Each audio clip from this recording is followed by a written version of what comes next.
Hello दोस्तों, मैं अभिषेक Aryabhata tutorial से और मैं आपको आज पढ़ाने वाला हूं क्रॉस मल्टीप्लिकेशन मेथड। ये मेथड हमने दो मेथड पहले ही पढ़ लिए हैं। वो मेथड्स थे method of elimination and method of substitution. अब उसके बाद लास्ट मेथड है हमारे पास क्रॉस मल्टीप्लिकेशन मेथड। कभी कभी लीनियर इक्वेशन से कुछ क्वेश्चन ऐसे आते हैं जिसमें मेंशन रहता है कि आपको इसी मेथड से आंसर निकालना है। तो आंसर तो हम लोग फाइंड कर सकते हैं किसी मेथड से, तीनों मेथड से, एलिमिनेशन, सब्स्टिट्यूशन या फिर क्रॉस मल्टीप्लिकेशन। ये मेथड थोड़ा इजी होता है और भी सीखते हैं क्या करना है। तो लेट्स स्टार्ट। देखिए, सबको पता है लीनियर इक्वेशन का फॉर्मेट तो यही होता है, a1x plus b1y plus c1 equal to 0 and a2x plus b2y plus c2 equal to 0। अब तक के मेथड में मैं आपको बताऊं, ये एक ऐसा मेथड है जिसमें आप देख रहे हैं कि जो कांस्टेंट का टर्म है वो भी इक्वल टू के इधर रखा हुआ है। अब तक मैं उसको उधर रखता था मेथड ऑफ सब्स्टिट्यूशन में या मेथड ऑफ एलिमिनेशन में, लेकिन अब मैं इसको लेफ्ट हैंड साइड में ही रख रहा हूं। ऐसा क्यों है, क्या करना है? Let's start. देखिए भाई, नाम तो क्लियर है आपको कि करना है हमको क्रॉस मल्टीप्लिकेशन। कैसे करना है बहुत आराम सुनेंगे। देखिए, a1x b1y c1 equal to 0, a2x plus b2y plus c2 equal to 0। अब देखिए, a1 a2 x के कोफिशिएंट्स हैं, b1 b2 y के कोफिशिएंट्स हैं और c1 c2 तो कांस्टेंट है अपने आप में। चलिए आइए अब देखिए, पहले लिखेंगे। देखिए, एक ही तरीका करने का है, साइन का ध्यान रखेंगे आप। जिस ट्रिक से मैं आपको बता रहा हूं, कभी मेरे गुरुजी ने मुझे बताया था ये ट्रिक, ये कहीं मेंशन नहीं किताब में, लेकिन मैं आपको बता रहा हूं, उससे आप करेंगे आपका आराम चलेगा। देखिए, याद रखिएगा, ए के बाद बी आता है, बी के बाद सी आता है, सी के बाद ए आता है, ए के बाद बी आता है, बी के बाद सी आता है। सीक्वेंस में चलेंगे। क्या मैंने बोला? मैंने बोला ए के बाद बी आता है, बी के बाद सी आता है, और सी के बाद ए आता है, ए के बाद फिर बी आएगा, बी के बाद फिर सी आएगा। ये याद कर लेंगे आप। ऐसे मैं यहाँ पे मेंशन कर दे रहा हूं आपको, A B C A B, ऐसे चलेगा उसी रिदम में। ठीक है भाई, ये मैंने एक ट्रिक बता दिया। आई विल रब दिस, अभी मैं से मिटा दूंगा। यहां सीखते हैं क्या करना। देखिए बेटा, आप लिखेंगे x अपॉन, छोड़ देंगे लिख के, इक्वल टू y अपॉन लिख के छोड़ देंगे इक्वल टू, और 1 अपॉन लिख के छोड़ देंगे इक्वल टू। ओके, मैं इसे जरा रब कर देता हूं 1 मिनट, ताकि थोड़ा डाउट क्लियर रहे आपका। वेट फॉर अ सेकेंड बेटा। देखिए, कॉटन क्लोथ से मुझे साफ करना पड़ता है ताकि व्हाइट बोर्ड और साफ दिखे आपको।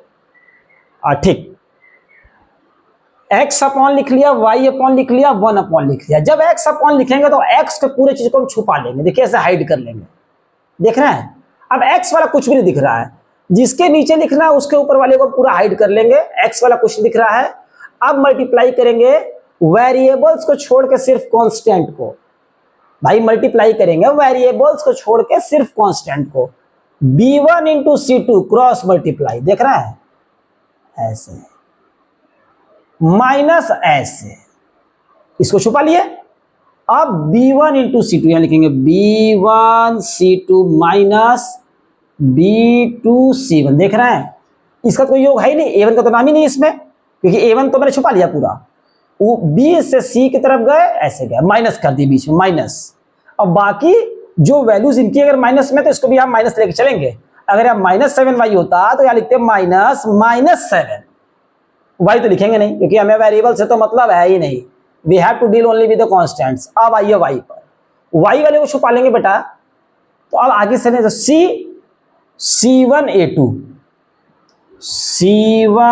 c1a2 माइनस c2a1, फिर 1 का अपन इनको छुपा लेंगे। फिर a से b, a1 b2 minus a2b1। यही कहानी मेन है जो मैंने आपको यहां लिख दी है। देखिए आप, कितने बेहतरीन तरीके से मैंने आपको बताया है, कंफ्यूजन नहीं करना है। मैं ये एरो मिटा दे रहा हूं, एक्चुअली ये क्रॉस मल्टीप्लिकेशन का साइन होता है। अच्छा सर, ये आया कहां से? तो यार, आपने बचपन में पढ़ा होगा ना कि sir x upon Y equal to 4 upon 3, तो x into 3 equal to 4 into Y. यही तो है क्रॉस मल्टीप्लिकेशन। देख रहे हैं? क्रॉस बन गया ना बीच में। उसी तरह यार ये है, कोई दिक्कत नहीं इसमें। ठीक है, अब एक बार और आप सीख लीजिए, मैं रिवाइज कर देता हूं वीडियो में। वैसे मुझे पता है कि आप समझ गए होंगे 75%, पर एक बार और देखिए, a1x plus b1y plus c1 equal to 0 बेटा, a2x plus b2y plus c2 equal to 0।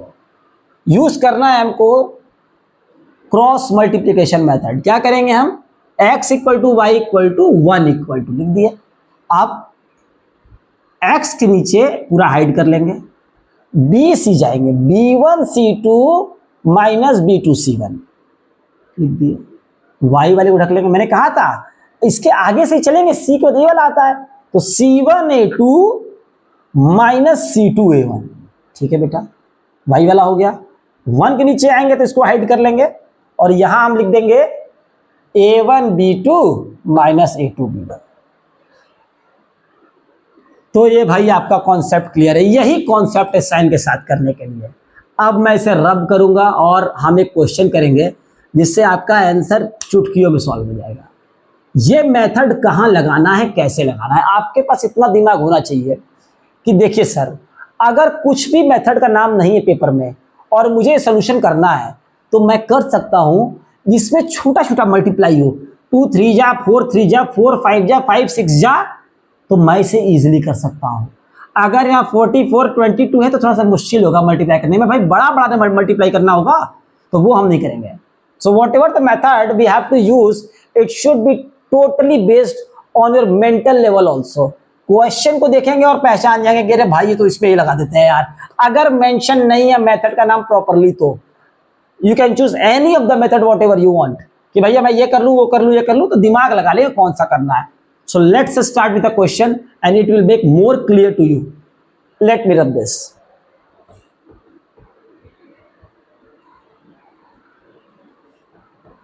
अब देखिए आप, मैं क्वेश्चन लेता हूं 7x minus 2y minus 3, 7x minus 2y minus 3 equal to 0, और इसके नीचे लिख लेता हूं, थोड़ा आराम रहेगा लिखने मुझे।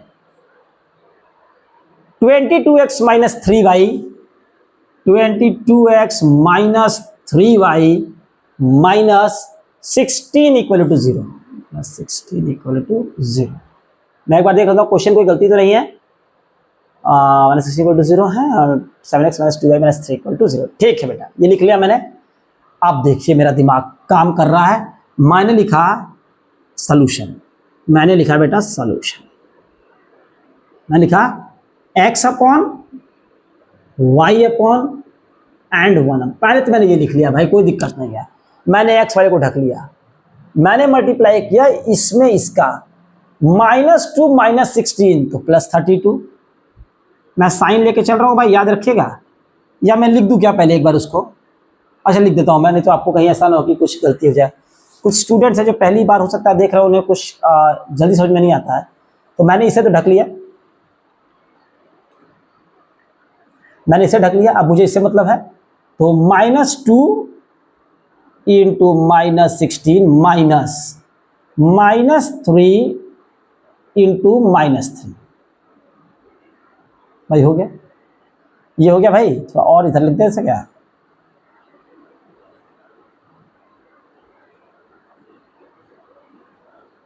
कोई दिक्कत नहीं, इसे तो मैंने ढक लिया। -2 इंटू माइनस 16, साइन लेके चल रहे हैं हम, माइनस ये माइनस वो वाला माइनस जो बीच में था, -3 इंटू -3 हो गया मेरे भाई। अब इन पे आते हैं, इनको छुपा लिए y पे, तो -3 इंटू 22, -3 इंटू 22 माइनस, छपाए इसको, -16 इंटू +7, -16 इंटू 7, कोई दिक्कत नहीं है। अब इनको छुपा लेते हैं बेटा, 7 into -3, 7 into -3 minus 22 into -2, 22 into -2,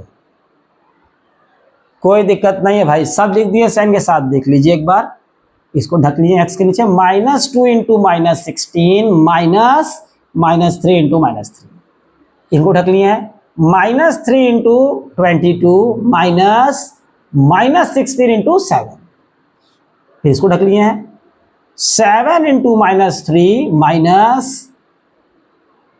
-22 into -2, एकदम सही लिखे हैं बेटा। अब देखिए इसके नीचे,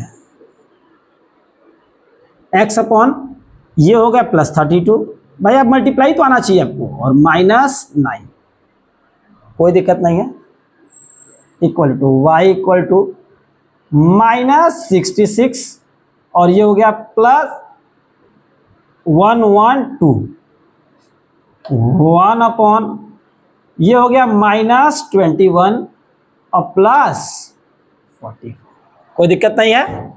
अब यहां लिख देते हैं x इक्वल टू 23 आ रहा है, यहां बेटा y इक्वल टू 46, और यहां पे आ रहा है बेटा 1 अपॉन 23, देख रहे हैं ये आ रहा है हमारे पास बेटा। अब आगे सॉल्व करते हैं, मैं थोड़ा ऊपर रब कर देता हूं, इसके बाद मैं ऊपर लिख रहा हूं बेटा। देखिए मैं क्वेश्चन को रब कर दे रहा हूं, ऑलरेडी ये जो है आपका वीडियो में रिकॉर्ड हो चुका है, तो मैं उम्मीद करता हूं कि आप देख लेंगे इसे। मैं इसे भी रब कर देता हूं, इनको भी मैं रब कर देता हूं, सॉल्व करना है मुझे।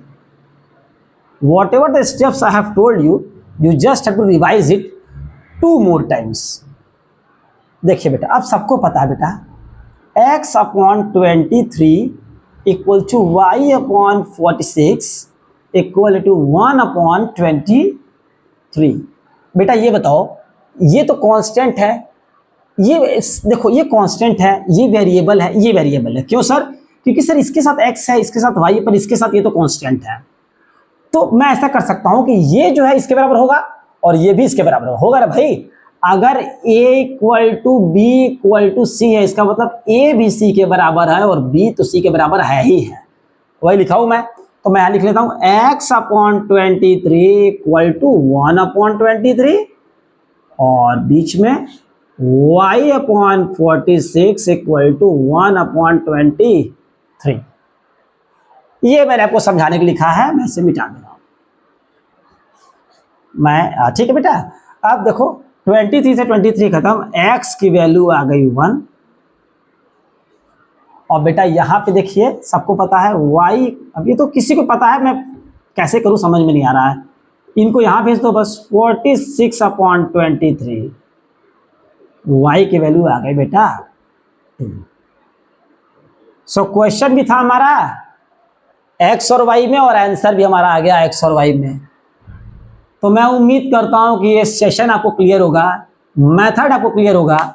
एक छोटे से शॉर्ट वीडियो के साथ मैं फिर से आता हूं आपके सामने, जिसमें मैं एक क्वेश्चन और करूंगा, जिससे आपको डाउट और भी क्लियर हो जाए। और तब तक आप ये मुझे सोच के बताएंगे कि आखिर एटमॉस्फेरिक प्रेशर क्या होता है और कैसे हाई एल्टीट्यूड जाने पर प्रेशर कम होने लगता है और हमें ब्रीदिंग में प्रॉब्लम लगती है आने। ये क्वेश्चन फिजिक्स का है, फ्लूइड मैकेनिक्स का है, क्लास 10th में इनमें इसका डिटेल है, और 9th में भी। उस पर आप कुछ पढ़ें, और फिर मैं आपको कल के लेक्चर बताऊंगा कि एग्जैक्टली प्रेशर क्या होता है फिजिक्स वाला, कैसे डील करते हैं, और कहीं ना कहीं वही प्रेशर आपको काम आएगा मैथमेटिक्स डील करने में भी। ओके श्योर, ठीक है बेटा, आज के लेक्चर खत्म करते हैं। तब तक के लिए लाइक करें, शेयर करें, सब्सक्राइब करें Abhishek Aryabhatt tutorials. Bye bye.